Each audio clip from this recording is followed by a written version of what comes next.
What's up, guys? We are back, and unfortunately I had to split that last video in two because I had a little problem with my mic. For some reason it just stopped working, so for that reason we're gonna see this little thing right here just to make sure that my voice is being captured. Okay, so let's just move on. Last video was a bit long because I wanted to explore and to explain how things was going to work, but now that you guys already are aware of this, let's just go into the questions. Okay, question number 4, we're going to be talking about bacteria. As you guys know, this is a lot common. This is one of the most common topics that IMAT explore and wants you to know. Okay, but this one here, pay attention that it's asking us to figure out which statement here is false. So it's very common to people forget and just think they just wanted us to figure out which ones are true. So they just go through the options, they pick the first one they can find that is right, and they just move on. No, this is so common. A lot of people, myself included, have been through this, and then you just look back and say, oh my god, how can I been so stupid, you know? So it's important to read with attention and see what they want from us. Okay, so first statement says bacteria always lead to disease. Does it? So no, you guys have to remember that bacteria are so important for our daily life, not only for our system but for other processes. It's involved in the nitrogen system cycle, for example, so they're very important for plants and for us as well. Big parts of our proteins come from plants, directly or indirectly, if you think about it. And also, if you think about the digestive system, at the very end of the large intestine, we're going to have a very big community of bacteria that are going to be important for us. They're going to release a lot of vitamins that are super important for our well-being. So it's important to keep this in mind. And interesting fact, whenever you take antibiotics, for example, it's very recommended that you take some kind of supplement, bacteria supplements, like E. coli, for example, or lactobacillus and other types of bacteria, because when you take antibiotics, especially if it's at a large spectrum, they're not going to difference between the good and the bad bacteria. It's just going to kill it all, you know. So it's very highly recommended that you eat foods like yogurts a lot to recolonize this bacteria community, because they're very important for you. And also, when you think about the woman's reproduction system, so in the vagina, we're gonna have a lot of lactobacillus bacteria that is going to be responsible to make the pH of that area acid, so that can protect the woman against any kind of virus or bacteria. Okay, so bacteria are not always does not always lead to disease. Okay, so letter A is what we're looking for. Let's just check out the other options and see why is it correct. So the letter B says bacteria contain plasmid DNA. Absolutely correct. Remember that bacteria has circular DNA, that is the big part of her DNA, just spread into the cell, but mostly concentrated in the very center. Okay, even knowing that they do not have a nucleus, important to remember this. Letter C, bacteria do not contain mitochondria. Correct. Bacteria, you have to remember that bacteria does not have any type of organelles except the ribosomes. That's why some people usually say that the ribosomes can't be considered an organelle. It doesn't even have a membrane. Most of the organelles has a membrane itself, but the ribosome does not have. That's the only thing that bacteria are going to have, and they're not they're not the same as the one that animal cells has. The ribosomes are slightly smaller, and they're usually called like 70S, and we have the 90S, but that's not important. Let's just move on. Bacteria have a cell wall and a plasma membrane. Absolutely correct. We have cell walls. The cell walls can differences between the thicknesses. That's going to also be important to distinguish and to administrate different types of antibiotics. Okay, and it does has a plasma membrane as well. Okay, some bacteria are susceptible to antibiotics. Correct as well. As we were saying, the cell wall plays a very important role on the antibiotics. Some antibiotics does not have any effect in bacteria, but most of the times the cell wall is going to determine that. Okay, so letter E is correct as well. So that's it. Letter A is what we're looking for. Let's move forward. the little arrow got in the wrong spot. Question number 5. In relation to bacterial replication, which of the following is correct? Okay, so we want to try to find the correct one that talks about bacterial replication. How do they replicate itself? Okay, letter A, bacteria undergo sexual reproduction. No, as you guys know, most of the reproduction of cells, they are asexual. Okay, so they just do it like a mitosis. So they split, one become two. Okay, so what that means is that these two bacteria has the same DNA, but they're two different individual. Usually these bacteria, they have colonies, and they are organized in different shapes, and you're going to have a community, but they are, each one of them are individual. And they can also reproduce by exchanging DNA, genetic material, okay? But they do not have that's not considered a sexual reproduction, okay? Because bacteria does not have parents. Two bacteria can't produce a smaller bacteria that's going to be the little puppy of them. No, they're just going to exchange material even, 1-to-1, all right? So the letter A is incorrect. Letter B, bacteria have a nucleus. I don't even have to say anything about this. Absolutely not. Letter C, bacteria carry a genetic information on circular plasmids. So we got to remember that what is the circular plasmids, or whatever it is pronounced. You got to remember that we have the DNA that is spread in the center of the cell, and we also have small little circular spots that are called the circular plasmids. They're going to be important for the resistance that bacteria can have. Remember when we were talking about that they can exchange DNA? They mostly do that by sharing these circular plasmids. So most of the people say like, oh, it's important to take your antibiotics very precisely how is recommended to you, because otherwise you're going to have a resistance of these antibiotics. What does that mean is that you're going to have a lot of bacteria that are going to, the bad bacteria are going to try to attack your body. And when you take antibiotics, and if you do it improperly, you're going to kill most of them, but some of them will have some information in this circular plasmids that allow them to be a little bit more stronger. So if you don't take it properly, these ones will survive. And the next ones, they will have the same DNA as that one, and they're going to exchange because this is going to be a very advantage for them. We're talking about evolution. They want to survive as much as we do, okay? So this is something that is very important and related to the resistance of the bacteria. So they do have it, and it has mainly this importance, okay? So letter C is correct, is what we're looking for. Let's check the other two. Letter D, bacterial genome are formed of RNA instead of DNA. That's not correct. All of bacteria, most of it, in biology we can't say all, there's always exceptions, exceptions. So, but the large majority is DNA. Okay, that's what you're gonna have. RNA, we can't commonly find in bacteria. Usually people mix this up because virus can have RNA or can have DNA.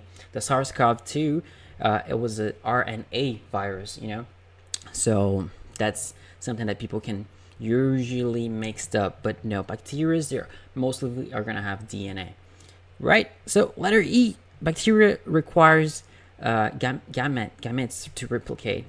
Once again, they do not have sexual reproduction, so it's impossible you're gonna have gametes. Other than that, you gotta remember that the gamete, it's a cell itself, and bacteria are only formed by one cell, so they can't have multiple cells. They can't have specialized cells for reproduction. So this doesn't even make sense. So letter C is what we're looking for. Let's go to the 6th question. Once again, if you guys has any question, if I'm talking too quick, if something just doesn't make sense, just leave a comment, reach out. I'm gonna put my Instagram over there if you want to send me a direct as well. I'll be happy to help you. Let's keep on. Question 6, which of the following statements are correct regarding active transport? So Remember that active transport is the one that requires energy. There's 3 different ways we can transport substance into or out to a cell. Okay, out to a cell doesn't even make sense. But one of them is through osmosis. That's basically, it's going to be a transport involving water. Okay, so the water will go from a part that is not concentrated, okay, it's hypoconcentrated, into a part that is concentrated to try to dilute, to try to make it even, okay? And that's gonna happen naturally, so there will be no energy required, okay? The second type of transport we're gonna have with other substances like electrons, like gas, or any other small substance. Now, this can move through or out the cell without energy, you know, especially if the concentrate is different. It's just like osmosis. It's gonna go from a part that is empty, that is not concentrated, to a part that is concentrated, to even. Okay, and this is gonna be called a passive transport because it doesn't require energy. It happens naturally. Okay, and finally we're gonna have the active transport, and it has this name because the cell actually does an activity, and as you know, all activities require energy, so we're gonna have ATP involved in this. So keeping this in mind, and let's check the options that we have here. Letter A, ATP is necessary and sufficient for active transport. Let's take a careful look about this. ATP is necessary. Absolutely, ATP is necessary for active transport. But is it enough for the transport to happen? No. It's important to remember that when we're talking about a membrane, a cell membrane, we're gonna have the phospholipids. Okay, they're gonna be the majority, but we're also gonna have proteins, and these proteins are gonna be kind of ducts, you know, ways where these substances can go through it. So they are super important to the active transport to happen. Without them, the active transport can't happen, because most of the substance that the cells usually bring into her will be some ions, some electrons, you know. And as you know, the membrane kind of doesn't like any type of electric substance, you know.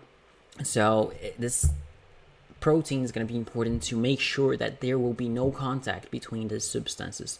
All right, so it's not enough. That's why the letter E is not correct. The letter B say ATP is not necessary, but it doesn't matter whatever they say. By saying ATP is not necessary, you can already skip this one, okay? C, the relative concentrations of the material being transported have little impact on the rate of the active transport. Okay, this one can be a little bit overwhelming to understand, but what it's trying to say is that the concentration of the substance, of the material that's going to be transported, let's say inside the cell, so the concentrate of that does not matter in the outside or in the inside. It's gonna happen because if the cell decide that she wants that, or it wants that, it's gonna bring it in. Doesn't matter what is the concentration inside. Oh, there's too much calcium inside of the cell. So, but there's still some calcium outside. But the cell still wants to put more. They want to stock more calcium inside. So the fact that there's more calcium inside than outside doesn't matter to the cell. She will put enough effort to bring it more. So that's basically what it's saying, and that's basically what active transport is. All right. So keep this in mind. The letter C is what we are looking for. Okay, letter D say transport proteins are necessary and enough sufficient for active transport. It's basically kind of this one and this one. If you say A and D, they are kind of complementing themselves. So both of them are true, but separately they are wrong, because you know that transport proteins are important and necessary, but they're not enough because you need ATP. Letter E, active transport relies on transport proteins that are powered by an electrochemical gradient. So if you read this too quick, you're going to say that is right. But you got to remember that the process that doesn't involve system. It's purely chemical. Okay, so you're gonna have some receptors right here in the cell, and then once the cell needs some kind of substance inside of it, there will be depending if it requires a protein to be transported, because not all of them requires the proteins, but if it requires, there will be a chemical sign to say, hey, what's up, that's the calcium you asked me for, so let him in. There will be no electrical sign from the neurons, for example, from nerve system. So that's why it is wrong. So letter C, it's what we're looking for. Let's move forward. Question 7. Concerning mammalian reproduction, which of the following is false? So letter A, again, false. Whenever you see this, just make a big circle and false, so you don't forget about this. All right. So fertilization involves the fusion of two gametes. That's basically what is fertilization. So we're going to be forming the zygote out of two gametes. So absolutely correct. B, reproduction is sexual and the offspring display genetic variation. Perfect. So the sexual reproduction is super important, so we can have variation in the population, okay, of the beings. And this is super important. This is like if there would be no variation, we would all have the same DNA. We will all have the same genes, and that is terrible for a species, because if there's a disease out there and that influence and attack one person, that automatically will attack all of the population. Imagine the SARS-CoV-2, for example. Some people unfortunately died, some people got the virus and got bad and didn't die, and some people got the virus and didn't even had any kind of response to that. They didn't even realize they had that. That's due to the variation. Imagine if everyone had the same genes as the person that died. We would all be dead at this point, So the variation is super important, and it's thankfully because of the sexual reproduction, and also because of some type of mutations that we have, okay? D, mammalian gametes are diploid cells produced via meiosis. Is it? Let's think about this. The mammalian gametes, you got to remember that the gametes are formed by meiosis, and the meiosis are going to produce 4 cells. There will be 2 stages, so it's important to, if you don't remember how the meiosis work, it's important to go back and review this topic, because they ask questions like this a lot in several ways, okay? So important to remember that there's 2 stages in the meiosis. The first one will be very similar to the mitosis. So every cells that we have in our body, they're gonna have 23 chromosomes, and they will be paired. Okay, so we're gonna have all in all 46 chromosomes, so 23 pairs of chromosomes. Okay, so this pairs, it's what we call diploid. So there's D2, okay, 2 of each. So when we do the first part of the meiosis, it's like a mitosis, so it's going to also be diploid. But once we have the final stage of the meiosis, it's going to split in half. So we're going to form 4 cells that are haploid, aploid. So that's important, because when we have the fusion, we're going to have one aploid cell with the other aploid cell, and then we're going to have the zygote that's going to be diploid once again, and then all the cells of the body will be diploid. So that's absolutely incorrect. Letter D is what we're looking for. Finally, letter E, embryonic growth requires carefully controlled mitosis. That's absolutely correct. It's important to have a control of the mitosis, especially when we're talking about development, because if some cells grow too much, if there's too much mitosis activities going on, that might lead to a tumor, to a cancer or something like this. So it's important to do this process very carefully. Okay, let's move on.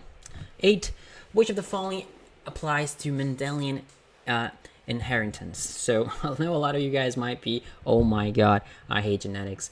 But as we go through these questions, you guys are going to realize that there's always the same way. There's only a couple ways they can ask you about genetics, and if you understand and you ace these ways of answering, you will have no problem with genetics. Okay, I intend to bring 100 questions, and at the end of this 100 questions, I'm sure you're going to be more than ready to answer any type of genetics questions you find along. Okay, so it only applies to plants. Is that right? No, that's not right. They try to trick you with that because the Mendelian experiments was first made with plants, with peas plants, but it can also be applied to us, as you guys know. So, first statement is wrong. The second one, it treats different traits as either dominant or recessive. Absolutely right. That's correct. It treats different traits. Like the traits can be determined depending on the allele. So they can be dominant or recessive. So absolutely correct. And finally, heterozygotes have 25% chance of expressing recessive trait. That's a tricky one, okay? Because when you think about it, if one heterozygote combined with another heterozygote and they have a child, the offspring would be 25% chance of expressing a recessive trait. Okay, that is absolutely correct. If you do like the little thingy from Mendelian, you're going to realize that it's 25%. But they're not asking that. They're saying that the individual, just this one person, he's heterozygote and he has 25% of expressing the recessive trait. No, he has 100% of expressing himself, the dominant trait. Okay, so that's why this one is incorrect. So it's important to understand how they're going to try to trick you, because something like this will appear again. Okay, and if you guys are smart enough and aware enough about these questions, you won't be tricked again. All right, so this leads us to the second statement only. All right, you're almost there, guys. Question 9: which of the following statements are correct? Okay, once again, let's try to figure them out. A, hormones are secreted into the bloodstream and act over long distance at specific target organs. Absolutely, couldn't be more right than that. Usually they are